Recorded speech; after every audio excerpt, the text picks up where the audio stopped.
Hello and welcome to Blessed Man Meditations. Some time ago, Alex O'Connor, a prominent atheist with multiple social media platforms such as the Cosmic Skeptic YouTube channel, the More Alex O'Connor YouTube channel, and the Within Reason podcast, uploaded a video called Every Argument for Atheism. Alex's video, Every Argument for Atheism, was a response Alex made to a video posted by popular Christian YouTuber Redeem Zoomer. My zeal for God and my love for the lost compels me to respond to some of the things Alex says in his video. Please like, comment, subscribe, and have a blessed rest of your day. A new, fast-growing Christian YouTube channel, Redeemed Zoomer, put out a video promisingly called All Atheist Arguments Answered in 10 Minutes. Let's see how he does. Well, drug trips show that spiritual experiences are from the brain. Well, people who have had both drug trips and near-death experiences say that they're completely different categories of feeling. Sure, but people who take LSD and DMT will tell you that they're totally different experiences too. The point about drugs is just that the brain can sometimes experience inexplicable and ineffable things without necessarily indicating the involvement of anything beyond the materials of the brain. Today on Blessed Man Meditations, we're going to look at the issue of drug trips and spiritual experiences, and we're going to attempt to answer the question, are drug trips essentially the same as spiritual experiences? In the video, Every Argument for Atheism from Alex O'Connor, the Redeemed Zoomer clip has the atheist saying, drug trips show that spiritual experiences are from the brain. In the Redeemed Zoomer video, the theist responds to the atheist and says that people who have had near-death experiences and drug trips who have had both near-death experiences and drug trips say that they are different. So Alex then responds to Redeemed Zoomer video clip and says that people who take different drugs will likewise say that the experiences one has on different drugs are different also. Alex says on drugs, the brain can experience inexplicable and ineffable things without any involvement from anything other than the materials contained within the brain. To respond to Alex, I'm going to do a couple of responses, at least two, from the Science and Culture Today website. There's an article by Denise O'Leary published in July of 2024 comparing near-death experiences to drug trips. In her article, O'Leary says, recently in Scientific American, science writer Rachel Newer covered the attempt to account for near-death experiences by making them a subset of hallucinogenic drug-based experiences. They are now seen as worthy of study. Quote by Rachel Newer. A growing number of scholars now accept NDEs as a unique mental state that can offer novel insights into the nature of consciousness. Now, Newer quotes a neuroscientist. Now, clearly, we don't question anymore the reality of near-death experiences, end quote, says Charlotte Marshall, a neuroscientist at the University of Liège in Belgium. The neuroscientist says, quote, people who report an experience really did experience something, end quote, by the neuroscientist and end quote by Rachel Newer. O'Leary says there's an effort underway to fully naturalize near-death experiences, to make near-death experiences something that just happens to the traumatized brain, akin to taking hallucinogens. So this is why this article is germane to the point raised by Alex O'Connor in his video, because it's a comparison of near-death experiences to the effects of hallucinogens. Updated picture of death. The study of near-death experiences over the last 50 years has given us, as Newer notes, an updated picture of death. At one time, medics assumed that consciousness ceases when the heart stops beating. In reality, different elements of the body die over minutes, hours, or even days.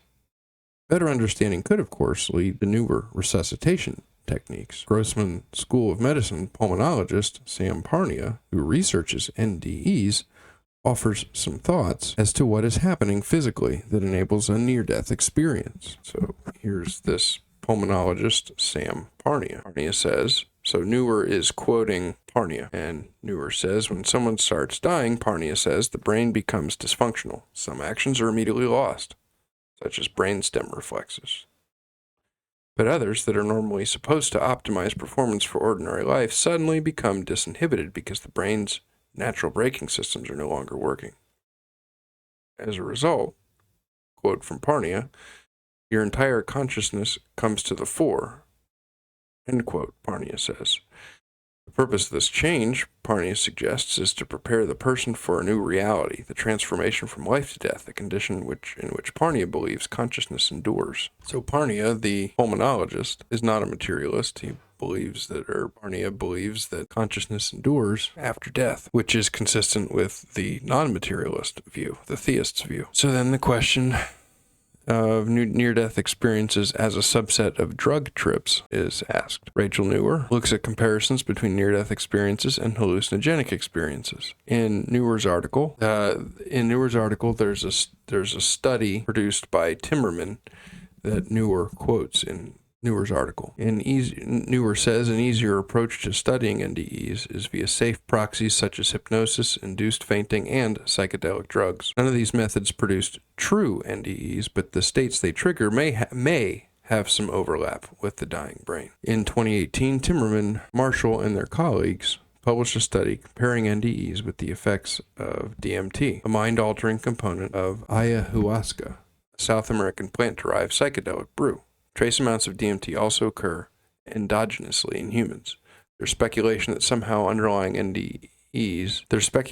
that's somehow underlying NDEs, but the data are very elementary, Timmerman says. That's end quote by Newer. O'Leary says Newer has special interest in this area because she's the author of I Feel Love, which the publisher describes as the unlikely story of how the psychedelic drug MDMA emerged from the shadows to the forefront of a medical revolution and the potential it may hold to help us thrive. MDMA, called ecstasy or Molly on the street, is a synthetic psychoactive drug with a chemical structure similar to the stimulant methamphetamine and the hallucinogen mescaline. It's illegal to date, as noted at Technology Review in June. The FDA is poised to approve the notorious party drug as a therapy. That's a significant proposed change in policy when drug overdose deaths are on the rise in the U.S.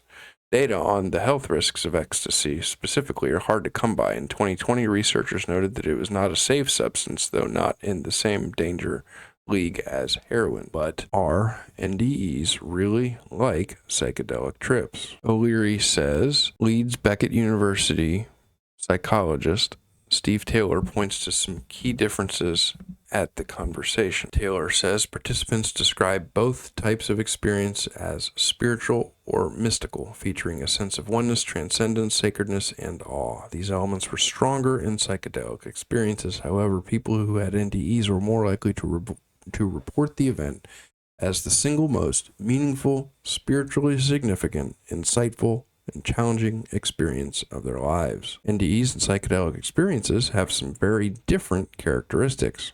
Common elements of NDEs include traveling through the darkness toward a light or a transcendent place, e.g. heaven, reaching a border or point of no return, e.g. death, encountering deceased relatives, or a life review.